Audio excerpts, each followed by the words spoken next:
This channel does not promote any violent, harmful, or illegal activities. All content provided by this channel is meant for educational purpose only. মঙ্গলবার শিলিগুড়ির শিব মন্দির medical মোড় থেকে কর্মী সমর্থকদের নিয়ে মিছিল করে এআইডিএসও। উত্তরবঙ্গ বিশ্ববিদ্যালয়ের গেটে মিছিলটি শেষ হয়। এই মিছিলে দার্জিলিং, জলপাইগুড়ি, কোচবিহার সহ উত্তরবঙ্গের বিভিন্ন জেলা থেকে প্রতিনিধিরা এসেছিলেন। সোমবার উত্তরবঙ্গ বিশ্ববিদ্যালয়ে বিক্ষোভ দেখায় বাম ছাত্র সংগঠন এসএফআই। সেই সময় টিএমসিপির কর্মীরা গিয়ে প্রতিবাদ জানাতেই ধুন্ধুমার বেঁধে যায়। এই ঘটনা নিয়ে নিন্দায় সরব হন অভিভাবক থেকে শিক্ষক শিক্ষিকারা। সেই ঘটনার প্রতিবাদ জানিয়ে এদিন রাস্তায় নামেন ডিএসও।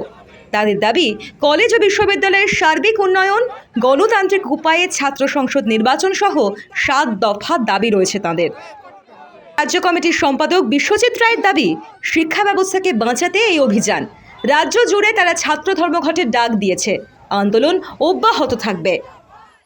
ছাত্রছাত্রীদের পিছিয়ে দিয়ে চলে গেল, যেটা পশ্চিমবাংলায় একটা বর্বরচিত ঘটনা, নজিরবিহীন ঘটনা, এবং আমরা মনে করি যে এই ঘটনা অত্যন্ত নক্কারজনক। তার প্রতিবাদে আমরা সারা পশ্চিমবাংলা জুড়ে গতকাল কলেজ বিশ্ববিদ্যালয়ে ছাত্র ধর্মঘট ডেকেছি।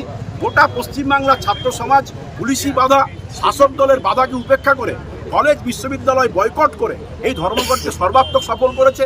আমাদের 11 জন কর্মী ছাত্রছাত্রীরা তারা গ্রেপ্তার হয়েছে, 35 জন আহত হয়েছে, 13 জন গুরুতর জখম হয়েছে।